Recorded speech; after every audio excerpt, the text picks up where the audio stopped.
So thank you, Barb, for inviting us to participate in the conversation.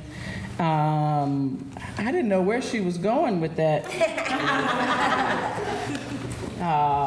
But yeah, I definitely appreciate actually going after the previous presenter, because lots of what he described not only impacts recipients, but also impacts providers, not just in the form of IHSS, but in all other types of support that they receive throughout the rest of their lives. So, what you don't get from a union leader is a PowerPoint.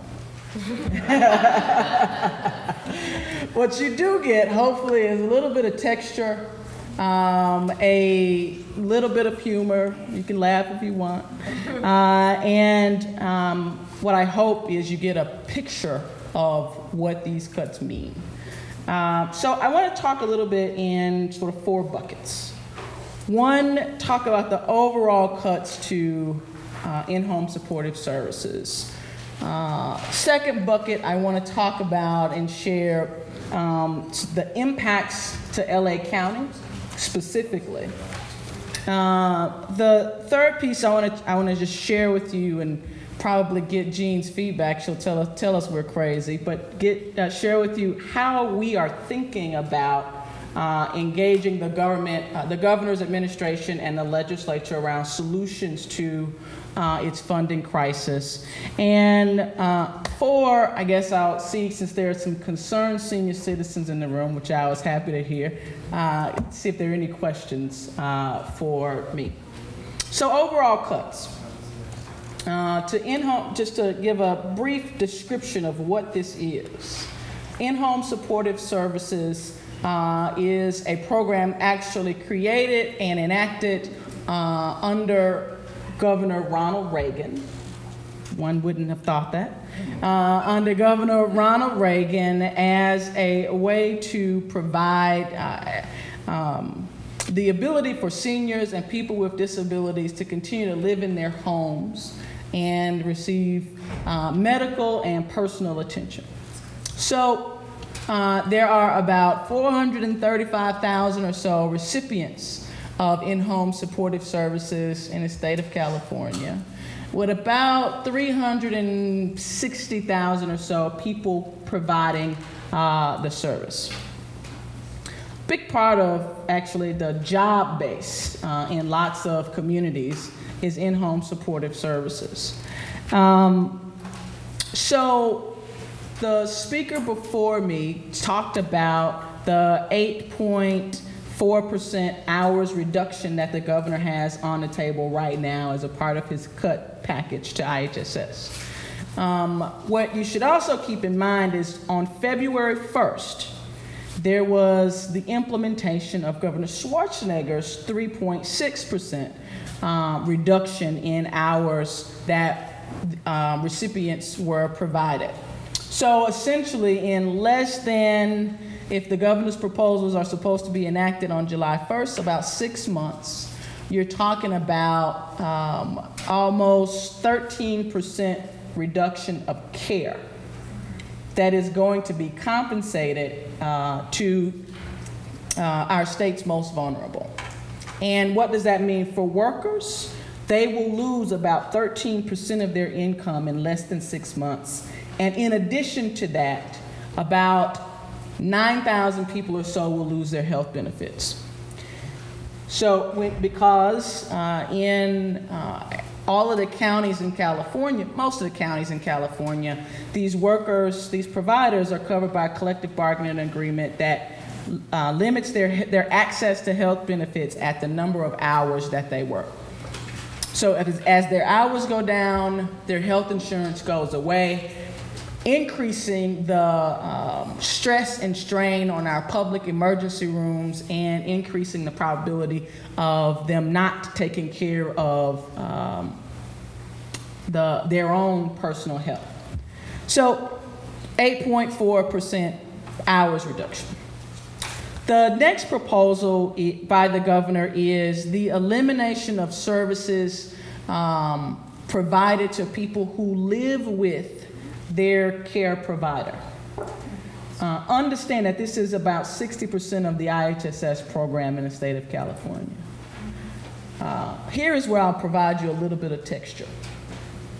There's a member of SEIU that worked for 25 years in the federal government. He worked to manage the subcontractors that sold the United States its aircraft parts. He was an active community advocate in his neighborhood. He had the opportunity to meet Nelson Mandela because he had worked to close about 4 drug houses in his block. His wife was the campaign headquarters manager when Jesse Jackson was running for president.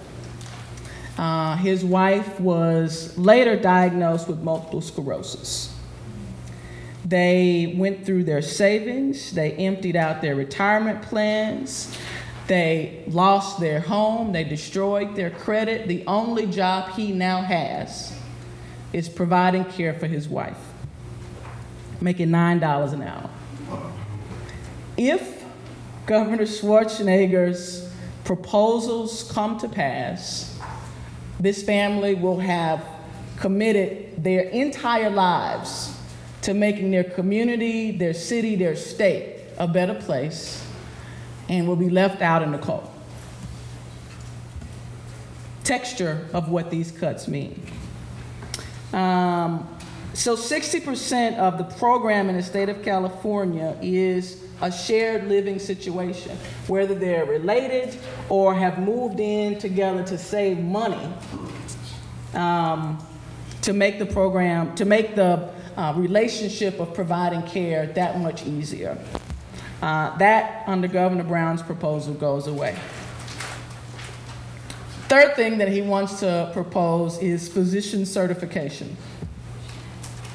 Here's where I think our two proposals link up very nicely. Our two presentations will link up very nicely. The governor is proposing that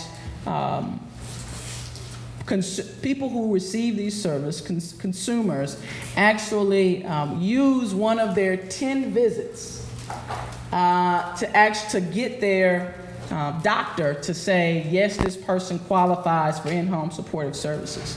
Here is an additional layer of the problem. So not only will they have to use one of their 10 visits a year to get this certification done, doctors are not qualified to determine IHSS eligibility. They are qualified to determine nursing home eligibility. There are no criteria as a part of California's in-home supportive services program for doctors to apply to determine eligibility. It is right now done by social workers.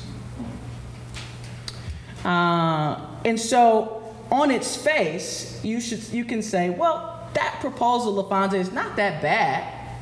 And I would agree with you. It's really not that bad.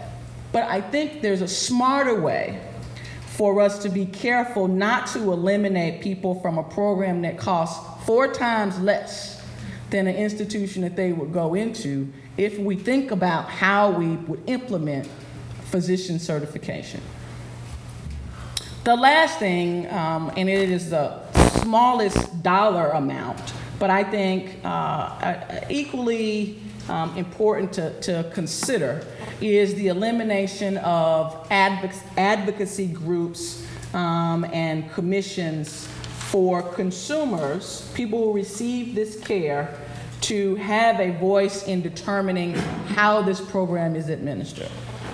Now, if people remember the Olmstead Act and all of those sort of patients' rights and the ability to keep people in their homes with dignity, all of that happened because, and quite frankly, the union happened for home care providers because consumers had the ability to have a voice in this program. And for that to go away, I think takes away the essence of who California is. a state that has the ability to be run by direct participation.